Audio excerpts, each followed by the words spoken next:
प्रधानमंत्री नरेंद्र मोदी गुजरात प्रदेशस्य द्विदिवसीयायां यात्रायाम् अहमदाबाद गांधीनगर कच्छ नगरेषु नैकाः परियोजनाः उद्घाटयिष्यन्ति। प्रधानमंत्री मोदी अद्य सायंकाले साबरमती रिवर फ्रंट इत्यस्मिन् स्थले खादी उत्सवं सम्बोधयिष्यति।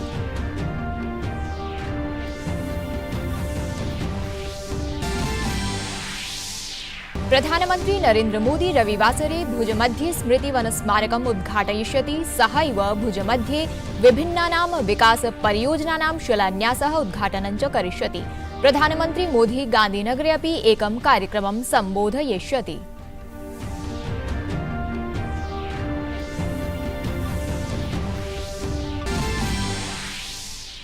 न्यायमूर्तिः उदय उमेश ललितः अद्य भारतस्य प्रधान न्यायाधीशत्वेन कार्यभारं ग्रहीष्यति। राष्ट्रपतिः द्रौपदी मुर्मुः पद गोपनीयतायाः शपथं कारयिष्यति। न्यायमूर्तिः उदय उमेश ललितः देशस्य 49तमः प्रधान न्यायाधीशः भविष्यति।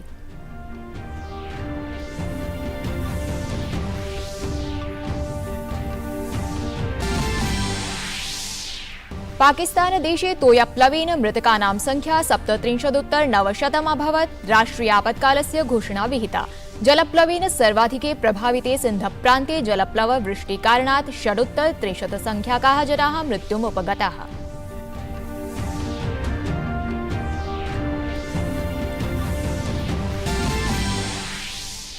फीफा इति समवायेन अखिल भारतीय पादकन्दुक महासंघे प्रतिबन्धः अपाकृतः अस्ति।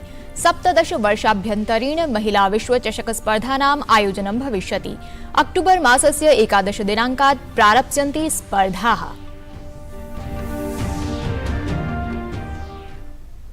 अभिवादये, अहमस्मि प्रज्ञा। अत्र भवतां स्वागतम् एतस्मिन् डीडी न्यूज़ वार्ता प्रसारणे। अथ विशदीकृताः वार्ताः। प्रधानमन्त्री नरेंद्र मोदी अद्यारभ्य द्विदिवसीयायां गुजरात यात्रायां गमिष्यति। अद्य श्रीमोदी अहमदाबादस्य साबरमती रिवर फ्रंट इत्यत्र खादी उत्सव समारोहं सम्बोधयिष्यति। तदनु 28 दिनाङ्के एषः भुजमध्ये स्मृतिवनस्मारकस्य उद्घाटनं करिष्यति। एतदनन्तरं प्रधानमन्त्री भुजमध्ये एव विभिन्न विकास परियोजनानां शिलान्यासं करिष्यति। तासां परियोजनानां लोकार्पणमपि करिष्यति। 28 दिनाङ्के सायंकाले एषः भारते सुजुकी समवायस्य 40 वर्षपूर्तिमुपलक्ष्य गांधीनगरे समायोक्ष्यमानम् एकं कार्यक्रमं सम्बोधयिष्यति। प्रधानमन्त्री खादी वस्त्राणां लोकप्रियता वर्धने, खादी उत्पादानां विषये समाजे जागरूकता समेधने, युवजनेषु खादी वस्त्राणाम् उत्पादानां चोपयोग वृद्धये निरन्तरं प्रयासं कुरुते। प्रधानमन्त्रिणः प्रयासानां परिणामस्वरूपेण भारते खादी वस्त्राणाम् उत्पादानां च विक्रयः 4 गुणं वर्धितः अस्ति। गुजराते खादी वस्त्राणां विक्रयः 8 गुणः वर्धितः अस्ति। आयोजनमिदं स्वातन्त्र्यस्य अमृत महोत्सव रूपेण आयोज्यते। अस्मिन् क्रमे गुजरातस्य विभिन्नेभ्यः जनपदेभ्यः 7,500 महिला खादी शिल्पकार्मिकाः एकस्मिन्नेव काले एकस्मिन् स्थाने एकत्रीभूय चरखा इति चक्रद्वारा वस्त्रनिर्माणं करिष्यन्ति।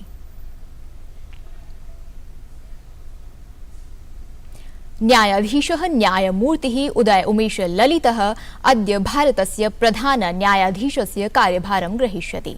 राष्ट्रपतिः द्रौपदी मुर्मुः अद्य राष्ट्रपतिभवने आयोज्यमाने एकस्मिन् समारोहे न्यायमूर्तिम् उदय उमेश ललितं पदस्य शपथग्रहणं कारयिष्यति।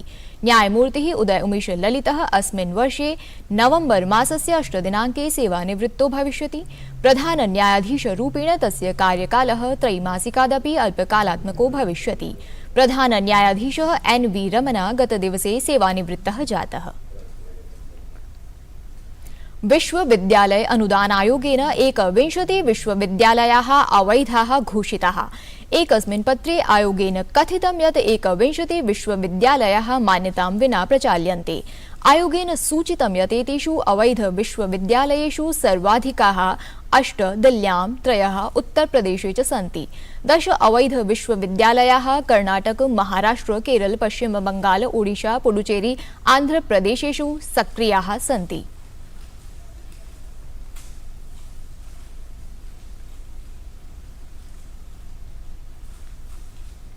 कांग्रेस दलस्य वरिष्ठ नेता गुलाम नबी आजादः कांग्रेस पार्टीति दलस्य प्राथमिक सदस्यतां समेत्य सर्वेभ्यः पदेभ्यः त्यागपत्रं प्रदत्तवान्।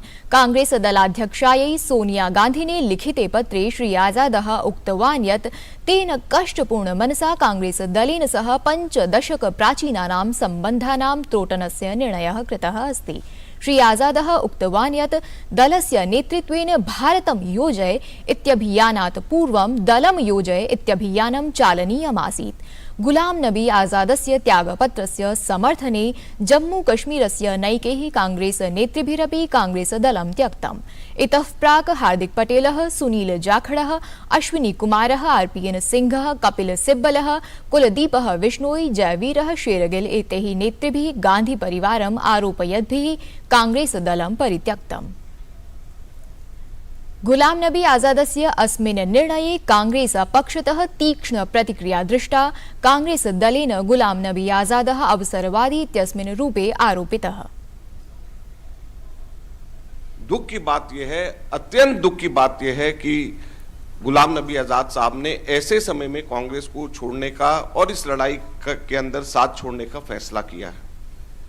हम ये उम्मीद करते थे कि ये लड़ाई जो जनता के मुद्दों के लिए हम लड़ रहे हैं, महंगाई के मुद्दों के लिए लड़ रहे हैं, बेरोजगारी के मुद्दों के लिए लड़ रहे हैं, ध्रुवीकरण के खिलाफ लड़ रहे हैं और कांग्रेस पार्टी सबसे प्रमुख विपक्षी पार्टी होने के नाते लड़ रही है।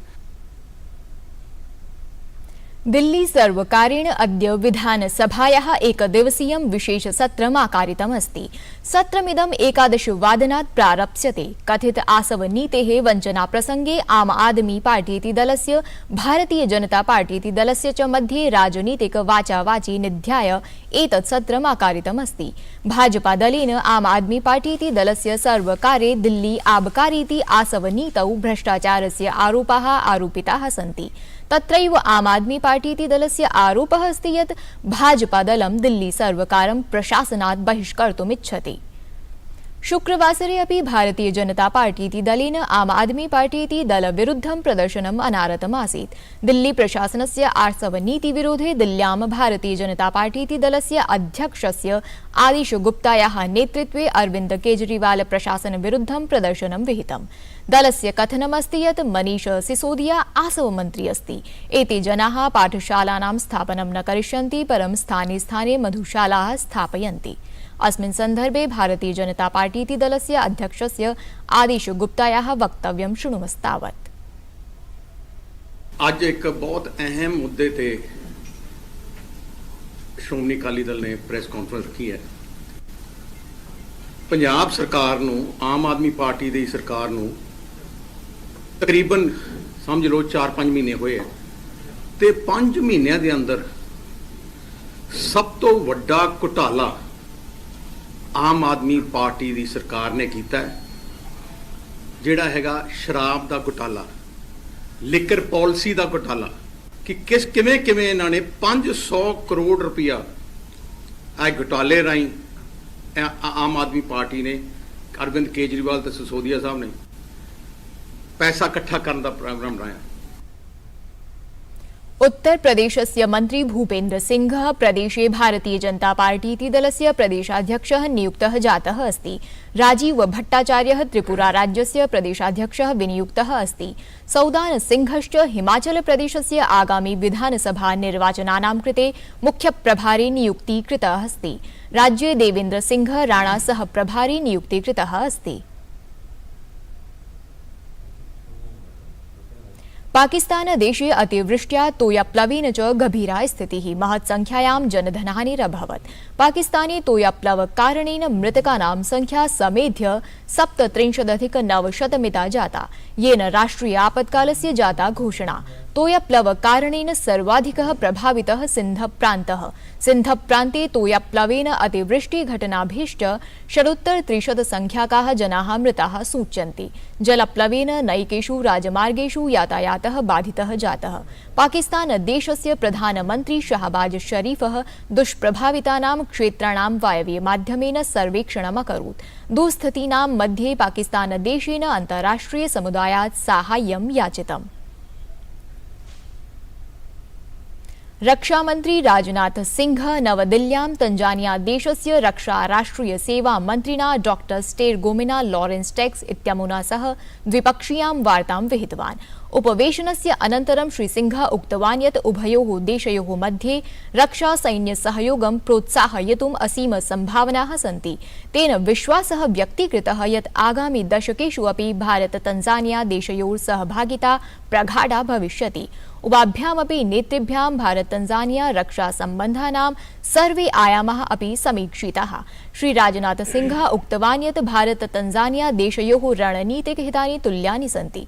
इतः पूर्वं रक्षामन्त्री राजनाथ सिंहः ह्यः नवदिल्ल्यां तंजानिया देशस्य रक्षा राष्ट्रिय सेवा मन्त्रिणः डॉक्टर स्टेर्गोमिना लॉरेन्स इत्यस्याः स्वागतमपि कृतवान्। डॉक्टर स्टेर्गोमिना हैदराबादमपि गमिष्यति। एषा भारतीय रक्षा उद्योग जगतः प्रतिनिधिभिः साकं सम्भाषणं करिष्यति।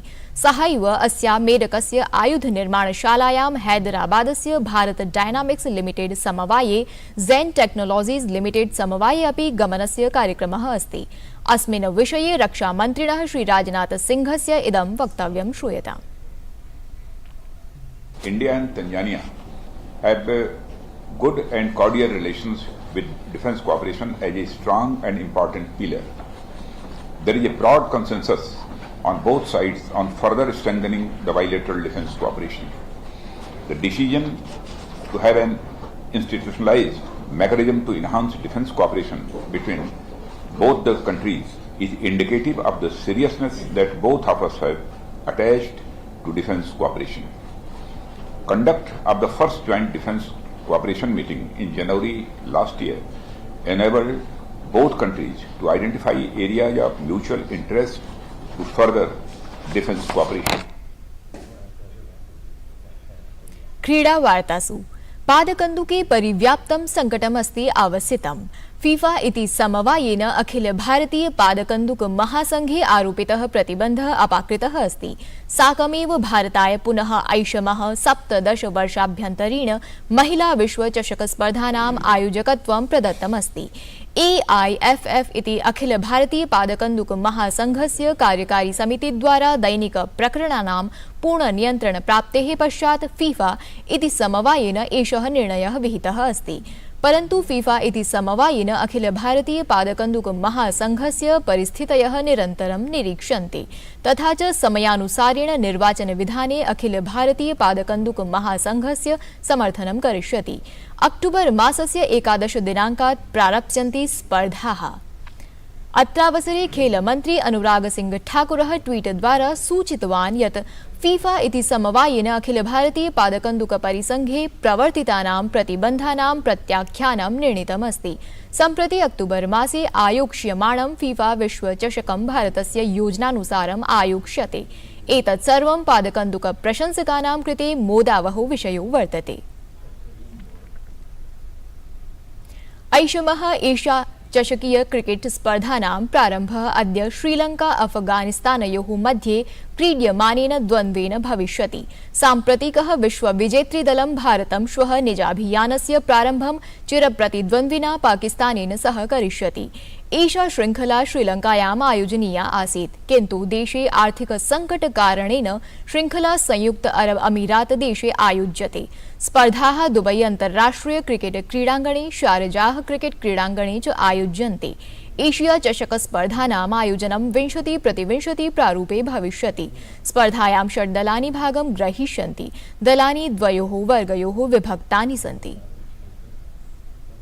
प्रिय दर्शकाः, भवतां समेषां प्रिय साप्ताहिक संस्कृत पत्रिकायाः वार्तावल्याः अभिनवस्य अङ्कस्य प्रसारणम् अद्य सायं 6 वादने डीडी न्यूज़ वाहिन्यां भविष्यति।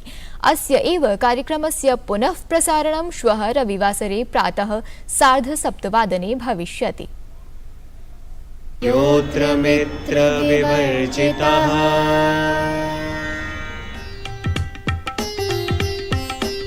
आध्यात्मिकता भवति यदि ये मूले, सेवा च भावभूमिः यदि या, एतादृशः एव अस्ति अमृताक्षरचिकित्सालयः।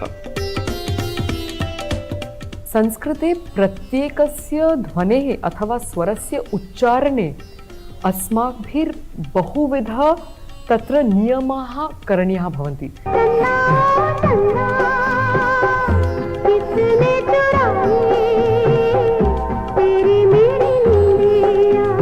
अवश्यमेव अवलोकयन्तु वार्तावली शनिवासरे सायं 6:00 पुनः प्रसारणं च रविवासरे प्रातः 7:30